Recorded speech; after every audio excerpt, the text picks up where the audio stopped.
amazing way. And Ivy Petzinger, who's going to moderate today, we were just talking before, had applied to the Peace Corps. She'll tell her story. But Ivy, you had never been overseas before our trip to Tanzania, right? Nope. And then applies to the Peace Corps and gets assigned to live in Tanzania. And I applied anywhere, no specific requests. I had never been abroad, and it was before my trip to Tanzania. So Peace Corps did not know I was heading to Tanzania, but I guess the universe wanted me in Tanzania again. So that was, and then Ivy, as she'll mention, just did the Peace Corps and got evacuated out, like a number of folks. So this session today, and thank you all for joining. And I know we're letting people in. And I know there's some folks in Tanzania. I think they may have heard about this through the U.S. Embassy there. It turns out that Kim Stolo, who is the new public affairs person there, is a graduate of CASE, which is awesome. So she was nice enough to share this with some folks in Tanzania. So all sorts of nice connectivity. So I am going to turn it over to Ivy, who is going to moderate the discussion with Benji and Bernice. But for those who have not been on these before, these are really interactive, lots of chances to chat and ask questions. Benji and Bernice are great friends, awesome entrepreneurs, and we thought today would be a really nice way for certainly our community of folks in the US or sort of outside of Tanzania to get a taste of sort of what's happening on the ground with Tanzania, with entrepreneurs and the impact of COVID, but we can have a broader conversation as well. So with that, let me turn it over to Ivy. And Benji and Bernice, thank you for doing this. It's awesome to see you. Good morning, everyone. As we say in Swahili, karibuni, or welcome. Welcome to the phone call. Thank you for being here. And particularly, thank you, Benji and Bernice, for being here. We're looking forward to learning more about Tanzania and how COVID is impacting Tanzania in general, startups, entrepreneurs there. Like Michael Goldberg, Professor Goldberg said, I was just in Tanzania for the Peace Corps. Before that, I was at CASE, studied chemical engineering for my undergrad. And yeah, so I applied to the Peace Corps right before our trip to Tanzania, my senior year of undergrad, and then got randomly assigned to Tanzania, which was great. I taught mathematics there at a secondary school, like a high school, in a pretty rural village. And all of Peace Corps was evacuated in March due to COVID, which we did get out of Tanzania before airfare was shut down, I believe. We'll learn more, I guess, from Bernice. But yeah, I guess with that, Benji and Bernice, if each of you would like to introduce yourselves, that would be great. And then we can dive into the discussion.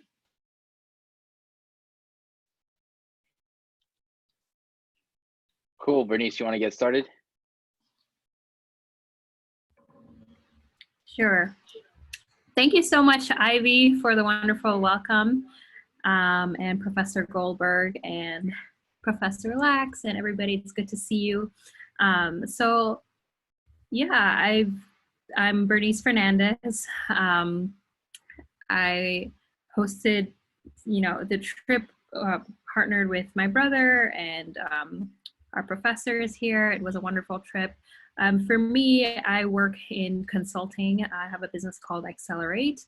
We do management consulting. We do trainings for businesses and for startups here in Tanzania. And yeah, that's what I do. And I'm really involved in community work and in our church. But I'll talk more about that later when Ivy, you ask the next question. So that's just a little bit about me. I studied in the US. I got my MBA in the US. I worked in the US. I was in the US for almost 8 years before moving back to Tanzania. And so I'm happy to be here, my calling, and I believe that to whom much is given, much is required. And that's why I'm here in Tanzania. Thank you. Awesome. What's up, everybody? Benjamin Fernandes here. I am also in Dar es Salaam right now. And a little bit about me. So I'm Tanzanian. I grew up here. I moved to the United States for university. Then I moved back. I had a career in media. And then I moved. The joke I tell my friends is when you don't know what to do with your life, you go to grad school.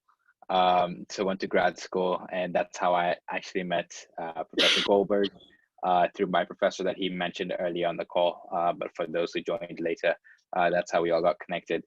And then, yeah, so right now I work in financial services and payments. So run a fintech company in Tanzania and Uganda. So we enable people to make payments. We consolidate multiple mobile money accounts and enable people to make payments just much faster, simpler, and more conveniently. A comparison in the US is, think of Venmo times mint.com for consumers. So that's what we built. We've got a team that's been growing, a nice user base that's been growing in both countries. But yeah, I am sure we'll dive into some more details after.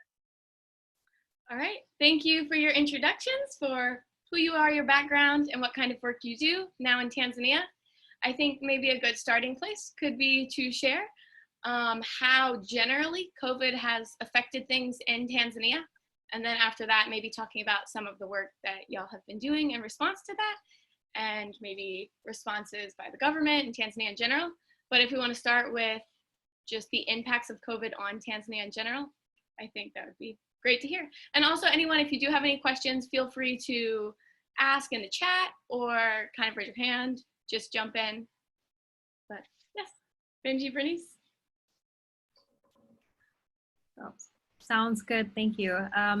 So in general with COVID in Tanzania, COVID reached Tanzania in mid-March, and you know, it was a bit surprising when it happened. I think for Americans, a lot of Americans left immediately within the first week. For here, Tanzania, immediately as soon as COVID arrived, the schools were shut down. Schools and universities, that was the immediate action. However, we have never had a lockdown to date. We've never been locked down. We've been doing business as usual. However, there have been some restrictions. So gatherings are not permitted because it's high risk. However, religious areas are definitely permitted. Mosques and churches is, our president says those are places that have to be open. So they've been open ever since Corona came.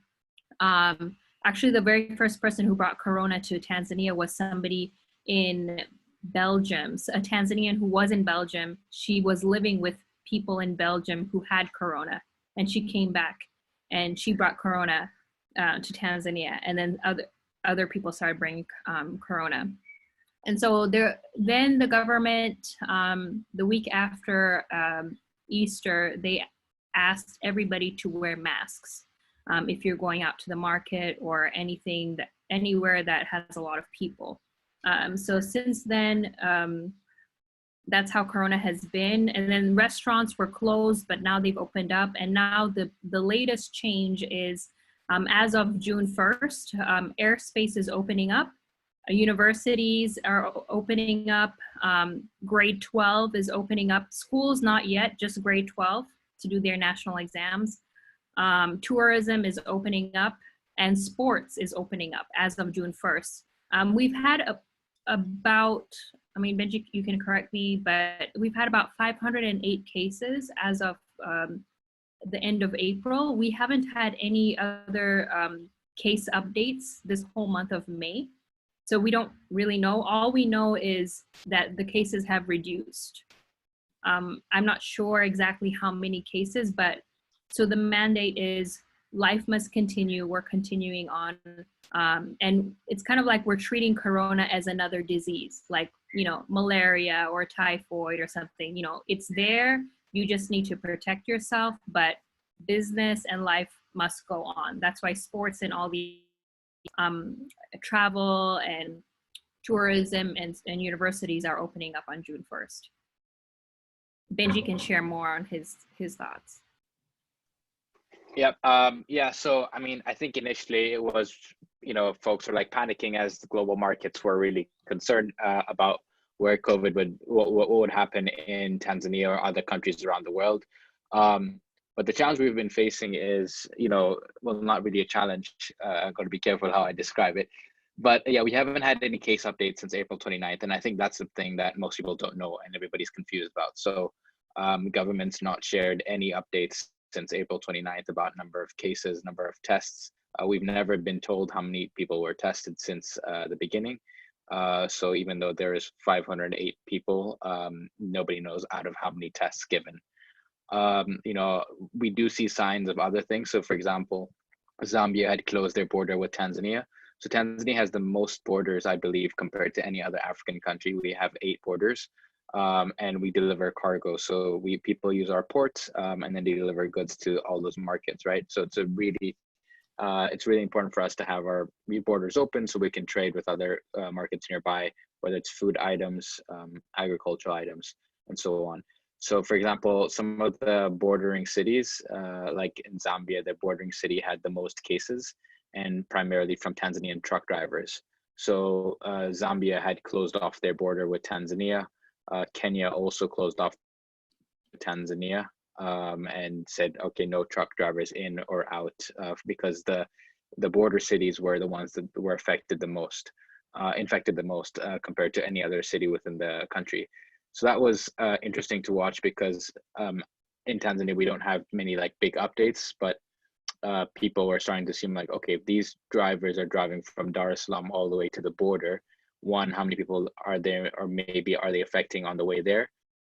And then, at the border, like, okay, if they're coming from Dar, how many people are actually affected in Dar or not? So there's all questions that we have, with no big answers. The recent sentiment over the past week has been somewhat, interesting. Essentially, like a lot of people are saying, okay, it's just going to be there, as Bernice mentioned. Probably some aspect of herd immunity is the direction we're going in. Like, okay, cool. Like life needs to go on. We need businesses to trade. The economy needs to keep functioning.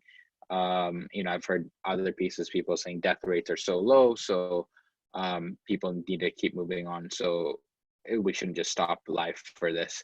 So it has been unfortunate, but like in some neighborhoods that maybe 2 weeks ago you'd go and you'd see masks everywhere. Like yesterday, you'd see no masks at all. So it is kind of concerning, but even Bernice and I have to be careful with what we say publicly, because we don't want to say anything anti-government or anything like that. Right, thank you for sharing. That definitely gives some perspective on how COVID is affecting things in Tanzania generally. Now, if maybe Benji, you want to start? I'm curious how COVID is affecting small businesses and entrepreneurs in Tanzania. And maybe you can start personally with Nala, and then Bernice, you with your consulting and entrepreneurship, and then other entrepreneurs and small businesses in Dar es Salaam and bigger cities. Right. I think the biggest struggle, I think maybe that most companies, not even just in Tanzania, probably had was, I think working from home is a privilege. I think being able to watch Netflix is a privilege. Spending time on TikTok is a privilege that most people in the world can't afford. And so recognizing that privilege is probably the first step that we and our team had to do, was like, okay, can we afford to work from home or can we not? And because we could, like, that's a massive privilege that millions of people can't afford. See, in Tanzania, for example, 76% of the economy is informal and need daily income to survive. And so a lockdown was not possible. So, I mean, it was too expensive for the government to afford. And so that's why we didn't go under lockdown. And I think that's the approach many African countries are taking, because the countries that did try to go on lockdown early on, obviously, locking people in, they can't get income, and they can't get food. There's a massive frustration that gets built up from there.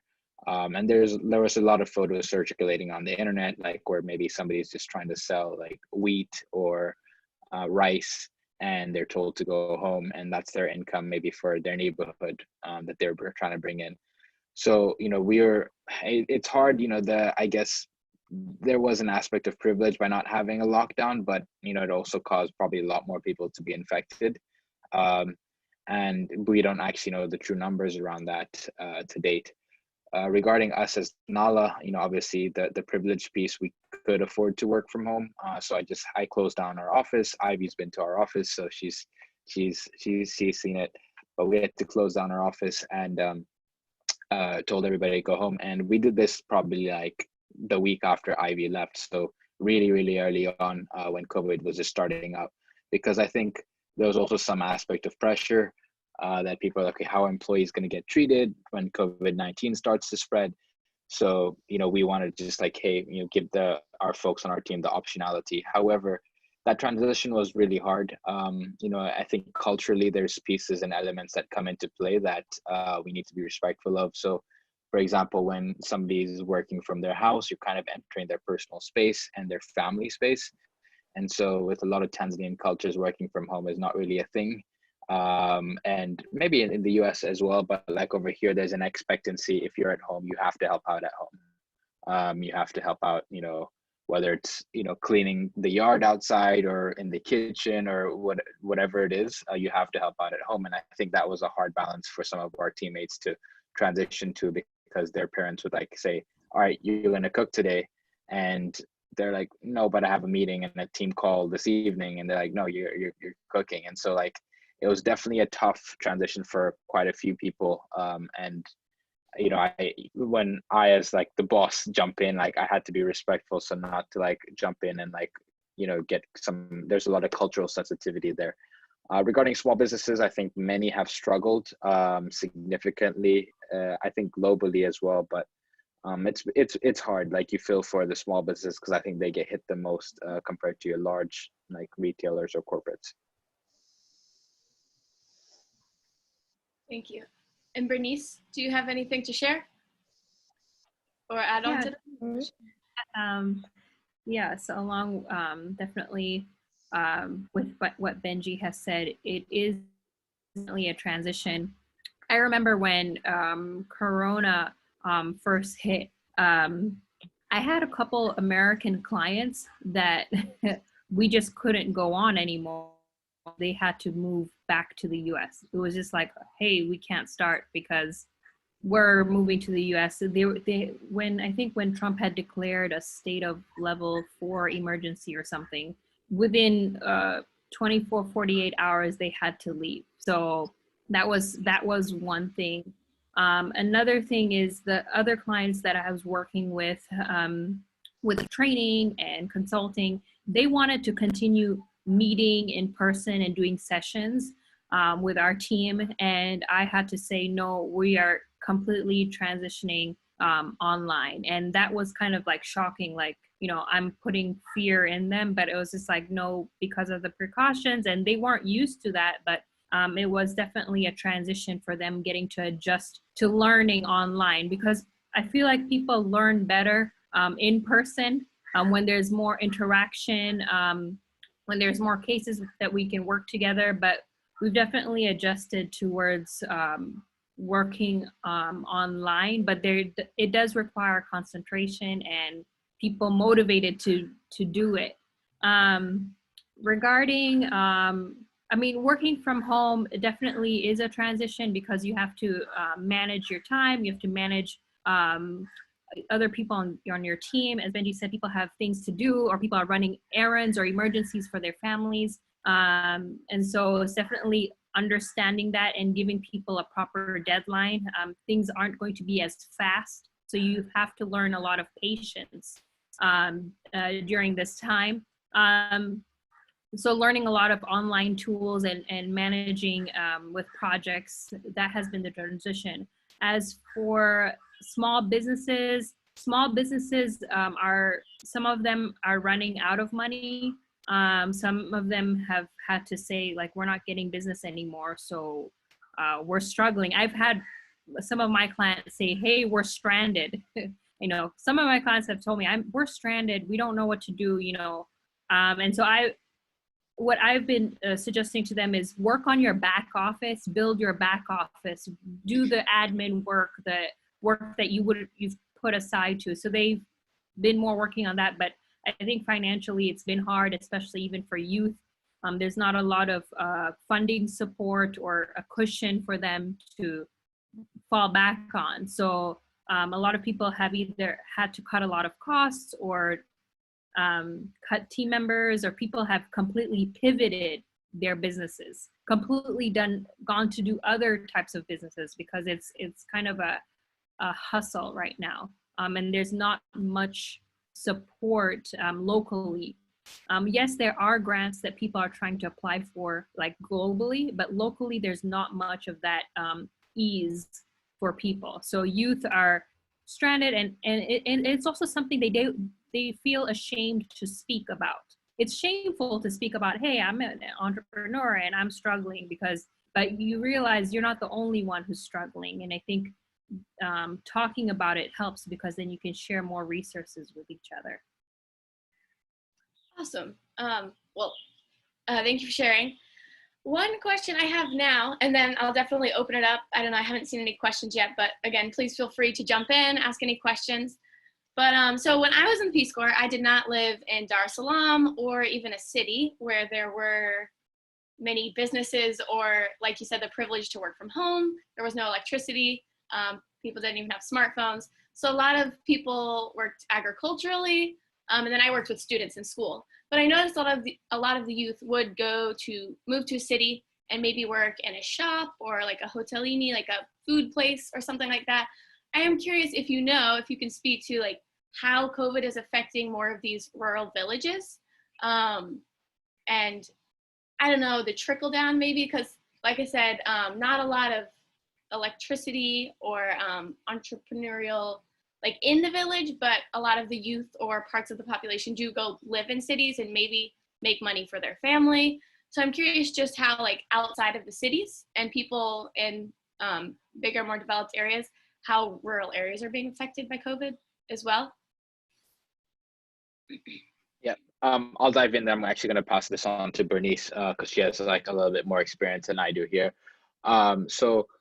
Essentially, there are challenges. So, you know, in most developing countries, you have something called primate cities, right? Primate cities are cities where a lot of the population migrate to and then try to earn money and send that money back home to support those communities. And that's the same thing in Tanzania. So Dar es Salaam is not the political capital, it's the economic capital.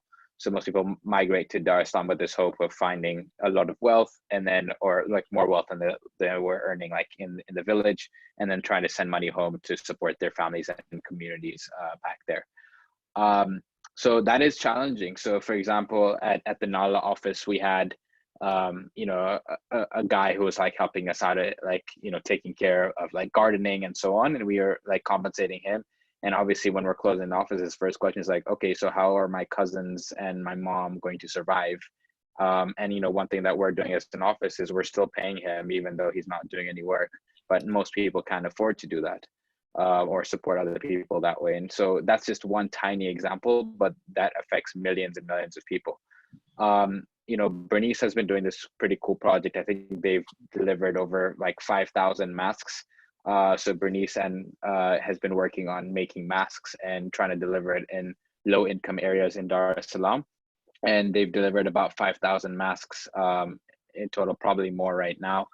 And they're going into these smaller communities or slum-like areas within Dar es Salaam and giving these masks out for free and trying to teach people about the importance of wearing masks. And, you know, hopefully that trickles down to them telling maybe their folks or their friends, you know, far away, you know, because 76% of the population is also in the rural regions for the country. So it's about 40 million people in the rural regions. But yeah, I think Bernice can share a little bit more about that.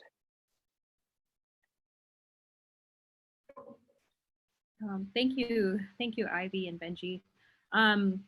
So regarding rural, I personally haven't been to the rural during this COVID era, but I do know people who are there, and I do know people who have been there. And there are two approaches to it. Some of them are just taking life as usual. You know, we're stocking, you know, agriculture or whatever work they're doing, they're continuing life as usual. They're not wearing masks, they're not really taking precautions. And it's also because of the stigma, you know, that's there. You know, once it was announced that, you know, Corona has decreased, people just kind of took it lightly. So it's like, oh, it's no more. It's kind of been like very casual. But I do know that people here in Dar who have moved to Dar to work or like look for better opportunities to send money home to the regions, some of them have lost their jobs. So people in the hospitality industry lost their jobs. Like these hotels have downsized majorly, 80% of their staff. People have been fighting with, for their rights and things like that. So people are also going through stress on how to get money, or, some of them have had to move back home because their families are telling them, you're better off helping us here in the village than struggling in Dar es Salaam, paying rent, and you don't have any money, you're jobless. So some of them have moved home to their regions to help out their families and their small business, to help them out until Corona ends. So career-wise, there has been a shift. Regarding the Masks for Hope campaign, so I've been on the ground, going to these urban rural informal sector areas. We've gone to street vendors, markets, these small where they sell charcoal, they cook food on charcoal on the roadside. These mothers with the little kids, we call it mamalishe. They barely make $2 a day. And we're giving them and we're educating them on masks. We made reusable masks with the CDC requirements so that they can wash and rewear it. And they're really good, breathable cotton material.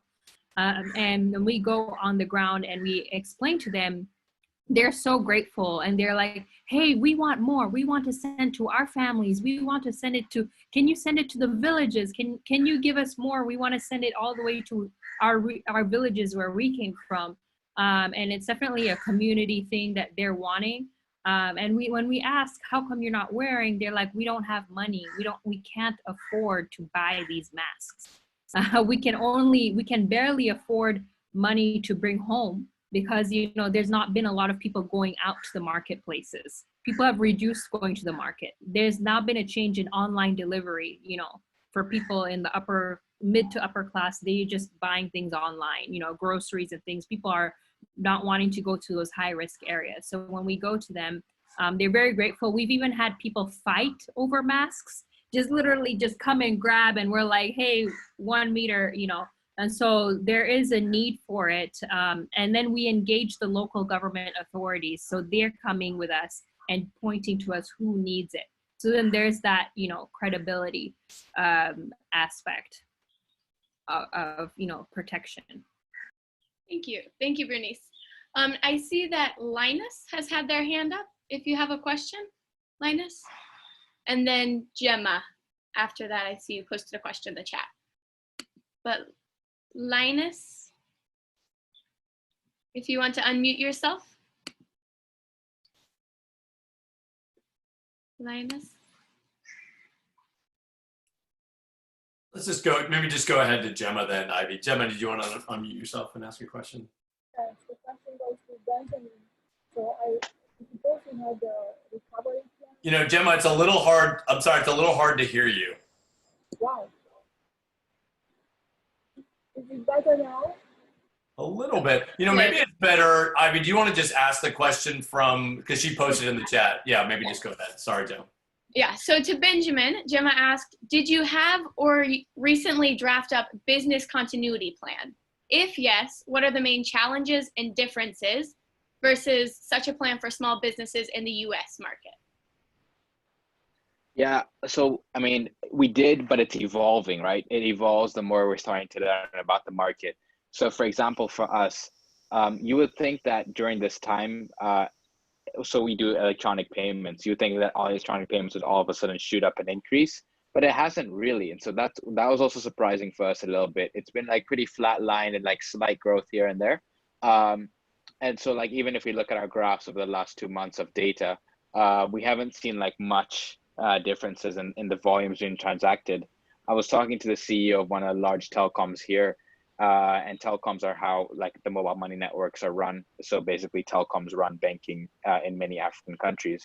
And he was telling me that volumes have decreased on their end. So I think it decreases or adjusts based on like definitely income level and demographic of who the people are. The business continuity plan, yes, we have one, but it's evolving, right? So it's, as the market's changing, we're trying to change that and adjust it, especially with new rules in place. And then for such a plan for the business in the US, I've been monitoring the US quite a bit. I went to grad school there. Undergrad there as well, worked in the US as well. So I feel partly American to some aspect. I think, unemployment's the highest it's ever been, and what I think is going to happen, unfortunately, is while there's a global recession, I think there's also going to be a global depression, is my theory, because I think no one in our lifetime or, has ever experienced something like this before. And I think that mental recapping and readjusting to post-COVID is going to take places like the US a little bit of time to adjust. So that's my theory. I could be wrong. I hope I'm wrong. But I actually think that's what's going to happen over the next, 1 to 2 years. Thank you. Dan Lax, yeah, it looks like you have a question or something you want to say. Yeah. Thanks. First, for my question, I want to say it's great to see Benji and Bernice, and you guys put together an incredible trip for us, and really just amazing from all sides, from the urban things in Dar to the the major corporations and the former First Lady, right? To the highlight for me really was going to that village on that island off of Zanzibar too, which was, just all those amazing things. So thanks for really an incredible job. But my question is, I've heard some about possible impacts of COVID, the response and kind of people not going out on future health things like, say, children's vaccinations, and that it could be causing problems, maybe bigger problems in the future in that regard. Any thoughts on that, or heard about that? Yeah, Bernice, do you want to share a little bit, or should I just jump in? I didn't hear you, but I'm guessing you said go ahead. Cool. So yeah, essentially with vaccinations, it's a hard one. Yeah. So there's a lot of fake news going around in all these WhatsApp groups. So WhatsApp is the primary source of where people get news from in Tanzania and most African countries. And it's unfortunate because I wish there was like an internal filter where WhatsApp could like flag for fake news or something like that. But it's such a hard trade-off because like chat apps are trying to promote encryption and security, and so like if they can flag fake news, then technically means they're reading your messages. So there's all this debate on like how tech companies adjust to this. But it has been unfortunate because there are a lot of rumors about vaccinations and anti-vaccines going on around, and like there's some true information. There's also a lot of false information and a lot of assumptions. So I used to work for the Bill and Melinda Gates Foundation, and I see all these theories and conspiracy theories anti-Bill Gates, and Bill Gates is the one who caused Corona, and like you hear people like speak about this so confidently locally that you're like, you could almost believe the stories they tell you. And like I even found myself second guessing. I like texting some of my former colleagues, was like, yo, did that really happen? And just trying to make sure I'm like, yeah, we're good, right? But I think that's the challenge with a lot of these things is there's, because of these rumors that are created, many people are like, oh, I'm anti-vaccines, or vaccines want to control us human beings. And it's just like there's even theories where people are saying, oh, America's trying to control the world, that's why they're trying to launch this new vaccine that where they can like control people's brains and how people think, and that way we control people. So like you hear these things, and unfortunately, because there is no self-correcting mechanism, people believe them. And people read what they believe on WhatsApp, and that's unfortunate. So regarding vaccines, there is a negative sentiment towards vaccines here in the market, and not just in Tanzania, but in many African countries. So people like, no, I'm not taking that vaccine, even if it comes. So I was thinking also just people wanting to avoid crowds and going out unnecessarily. Like for example, I didn't go to my dental cleaning that came up. I think dentist office have been closed for unless, except for emergencies. And so things that seem, that maybe it's best to not, stay farther away from other people. If something's not absolutely necessary, then you do that. So I heard that maybe vaccines, even parents that would want to vaccinate their kids might be thinking it's best not to go out into a crowded place to get this. Has that Yeah, happened? I'm not even sure. Yeah. Sorry, I didn't mean to cut you off. Go ahead. Oh, no, I'm done. Thanks. I'm not even sure if that's even a thing here, because like churches are still open, so are mosques. And obviously, like, while population there have decreased, not like this last Sunday was like there was an increase, and like those are like the largest crowd like in the last like month. So so it's not as much of a concern over here. Again, I think it's because of the sentiment publicly of how things have been communicated. And then when one African government starts seeing other African governments open up, then that news gets spread there locally. And so people are like, oh yeah, it's just like a regular like cough and thing, and I'm just gonna get over it if I get it, cool. And so I think because of that, the mentality about the virus, even myself, I found myself questioning like, okay, if no one's wearing a mask, should I still wear a mask? Yeah, obviously I am, but it really got me questioning that when you go to a place and like no one there is wearing a mask, and even like 2 weeks ago, everybody there was wearing a mask.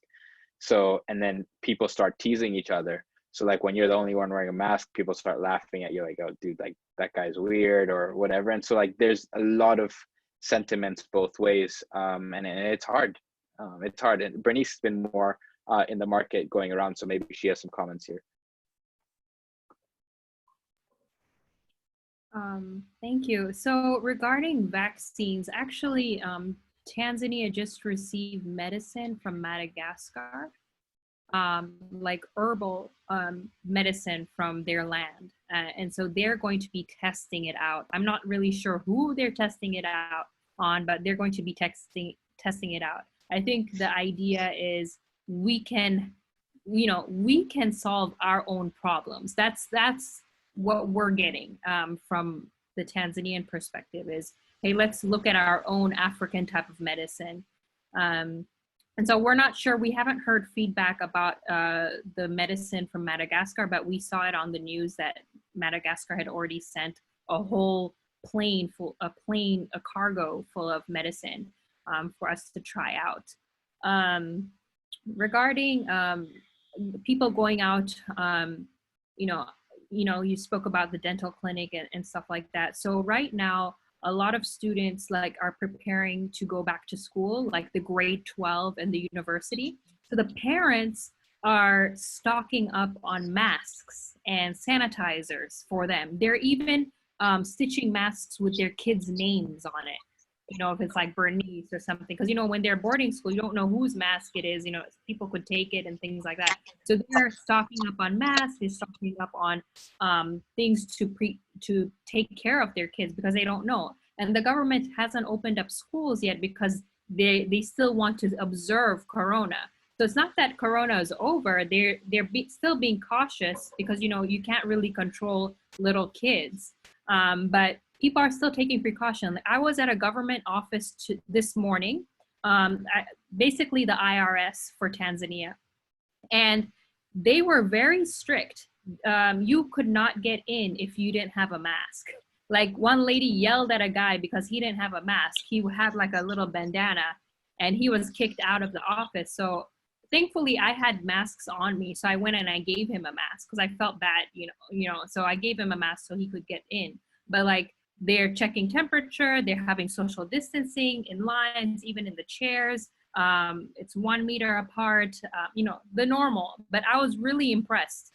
I was honestly really impressed, since the government had advertised like, hey, Corona has reduced, but still in the government offices, they're still taking precaution, at least in that one experience that I had this morning, that people are really observing the protocol that it is there. And all the government staff, whatever institution, they all have the surgical masks. They're providing surgical masks for every government staff, police, government official, whatever government office, they're still providing that. So that gives me hope that, okay, we do know that it's still around, and the government is the example to the rest of the people. So, if the government is not taking precaution, then the rest of the people, they're not going to want to take precaution. But because they're having those standards, it's encouraging to know that they're setting the standard and people should follow as well. But when you go to the normal streets and things, there are many people that are just casual. Like on Sunday, because it was a Eid holiday, people went to the beach and they were like enjoying and rejoicing. It was crowded. And so because they had announced that, you can celebrate, we're opening things up. So people took it literally opening things up, but there are still people taking precautions. So right now we don't know, there's part of the population that's really precautious. And then there's another part of the population that's like thinking that it's over, but it really isn't over. Thank you for sharing. Lynn, I saw that you asked a question. If you want to ask here for everyone to hear. Sure. Thank you, Benji and Bernice. I'm curious if you have a moment to talk a little bit more about the 2018 trip. And mostly I'm curious as how you chose the village that you partnered the CASE team up with, and if there's still connections with the people in that community. Thank you. Yeah. I'll let Bernice answer more because she like planned everything and did everything. But the short form of it was I started hosting trips for like my grad school to Tanzania since 2015. Started off as a joke. I like a Facebook post in our class group saying, who wants to, I'm from Tanzania, and like the last person to go to my grad school from Tanzania was 2005. So I was like, hey, because I knew nobody in the current class was from Tanzania. So I was like, what's up, everybody? Who's trying to climb Mount Kilimanjaro this summer? LOL. And then literally like a few minutes later, like we had 88 people say they wanted to climb, and out of 400 people. And I was like, oh crap, now I actually have to plan this. And I've never climbed the mountain myself either. So I was like, oh shoot, now I have to like actually do this, or I'm gonna look like a big flake in front of my classmates I haven't met yet. So that's how the trip started. So I started doing that trip in 2015, and like just got a bunch of people, and then it wanted to continue. So the first summer we had about 30 people. And then when those people came back, we did Kilimanjaro, Safari, and Zanzibar.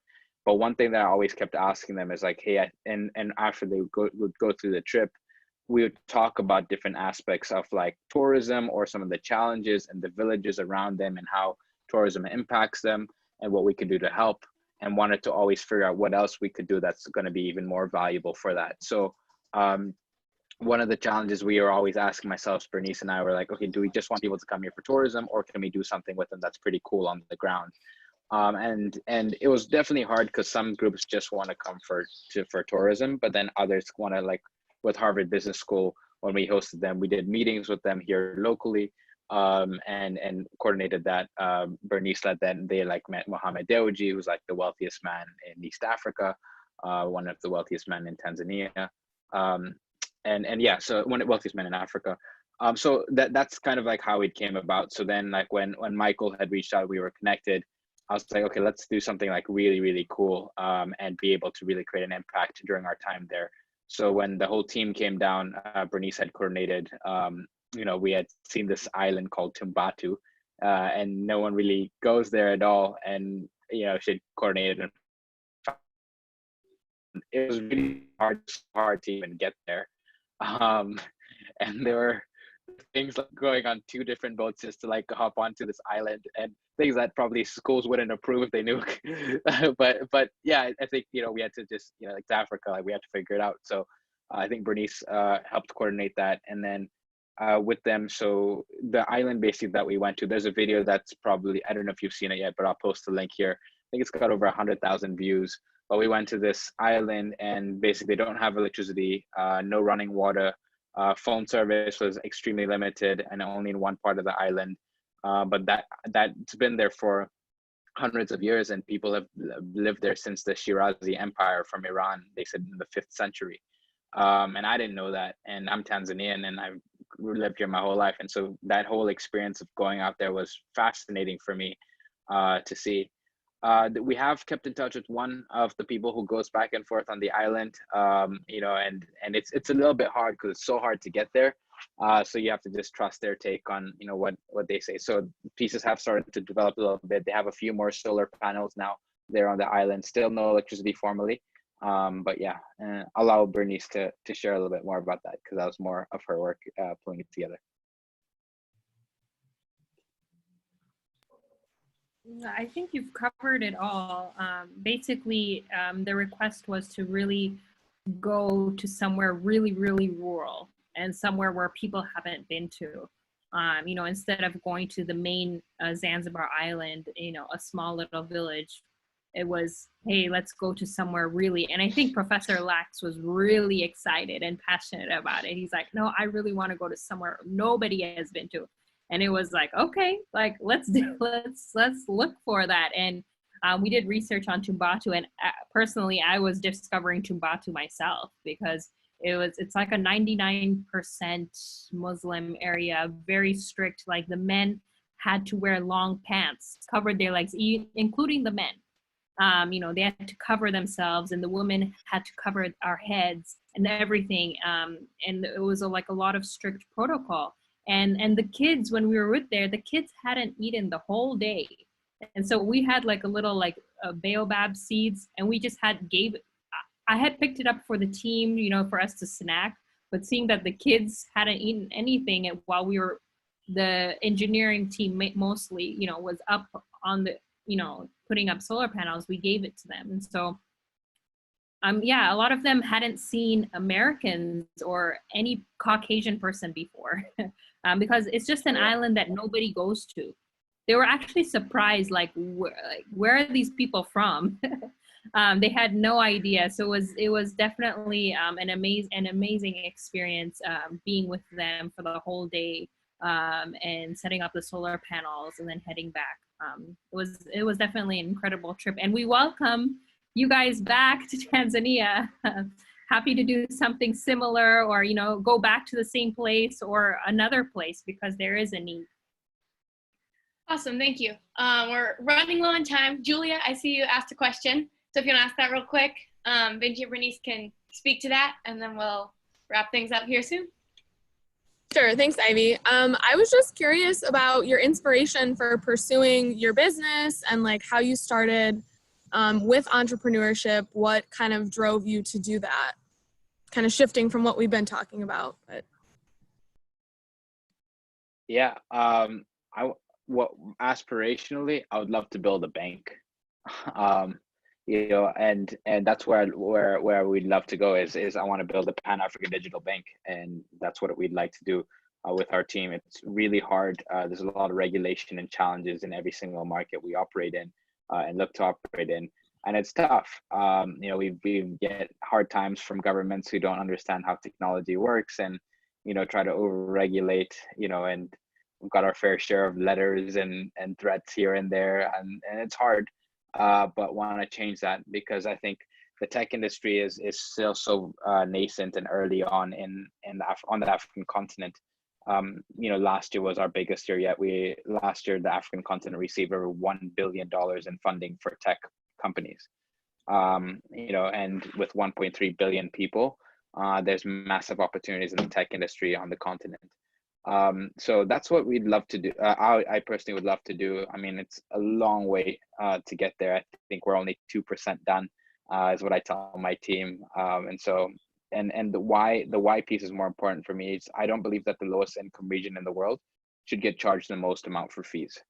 And I don't believe the model of like a lot of large entities globally controlling how financial services need to be run on the continent.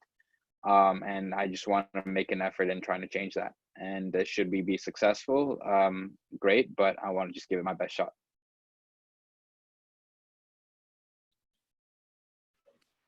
Awesome. Thank you for sharing. Benji, Bernice, do you want to speak to your inspiration, or we are getting low on time? I see a lot of questions in the chat. Do have to wrap it up soon, but Bernice? Okay, so really quickly, I have been really passionate about teaching and education, and I see that there's a huge gap in knowledge here in Tanzania, and my life mantra is to whom much is given, much is required. I was the first one in my family to get an education and the first one to earn a master's in my family. And I don't take that for granted. And so I decided, hey, I want to go back and help people learn more, teach them, give them tools, different skills. That there's a huge gap, and you don't realize it until you're on the ground and you're seeing it. And I had always had this tutoring, teaching background, speaking, and just kind of solving problems, because I did consulting work in the US as well. And so that's why I got into it. And I had been doing it even before I moved back to Tanzania, and I discovered, hey, and that was something that people were coming to me for. So that's a little bit of why I got into this. Awesome. Thank you for sharing. As we are getting low on time, I see some questions in the chat. Maybe we can reach out via email to Benji, Bernice. Feel free to reach out to me, or LinkedIn, I think are linked on the call. I just wanted to say Peace Corps Tanzania was like probably the best decision I've ever made. It was such an incredible experience. The culture, the people, it's so beautiful and amazing. So if anyone can ever, people on the States on this call, make it out to Tanzania. If we do a follow-up trip, Professor Lax, Professor Goldberg, that'd be incredible. If anyone has any questions about like Peace Corps or that experience, please feel free to reach out to me. And Michael, I think I'll throw it back to you. Great. Well, thank you, Ivy, for moderating, and thanks for your contribution in the Peace Corps. It really is a wonderful program. I know we sent alums from the university, including faculty like Lynn's husband, Andrew, and Elliot Posner, who's a professor of political sciences, a number of folks that have participated in Peace Corps, and it's a really wonderful way, once we get back to traveling again, to get to know a community and give back. Benji and Bernice, thank you for joining us today. And as we said in the beginning, this is a bit of a reunion for those who got to spend time with you. I mean, you opened up your Rolodexes and contacts, and without being too cheesy, sort of your hearts to us during the visit. And you really, I think, showed our group a wonderful side of Tanzania. We do all look forward to get back. I know Lynn Rollins is on the call with a number of students in the engineering side, are doing some really amazing work on the continent of Africa and some other places. So, we are fully committed to being back and bringing students and engaging. And I know there's a number of folks from Tanzania who are on this call, so thank you all for joining. I know we didn't have a lot of time to get some of the voices here, but hopefully you enjoyed the conversation, and look forward to finding ways to engage with you. So just a quick announcement: tomorrow at 1 p.m. Eastern time. So I guess that is, what's the time difference in Dar? 7 hours? It's 5 p.m. now here. Okay, so 1 p.m. us, 8 hours, 8 p.m. in Dar. We're gonna have a great speaker tomorrow named Sarah Morgenstern. Sarah is with Flourish Ventures. Actually, Benji, you're probably familiar with Omidyar Network. Do you have investment from Omidyar? Not Omidyar, but some of their partners, yeah. Okay. Like people they work with, yeah. So Sarah is a Clevelander who worked at McKinsey and then Omidyar and is now with Flourish. So we're going to continue this theme of impact investing, and that's tomorrow at 1 p.m. Eastern as part of our series. So again, thank you everybody for joining. Ivy, thanks for moderating, and Benji and Bernice, it's awesome to see you, and thanks for everything you're doing for folks in Tanzania and around the world. Awesome. Really cool. And if there's any other questions, feel free to shoot Bernice or myself an email, or if anybody in Tanzania wants to help out with the campaign Bernice is doing, feel free to reach out to her as well. Right. Thank you. Awesome. Thank you, Bernice. Thank you so much. Have Have a wonderful day. Stay safe. Thanks, everybody.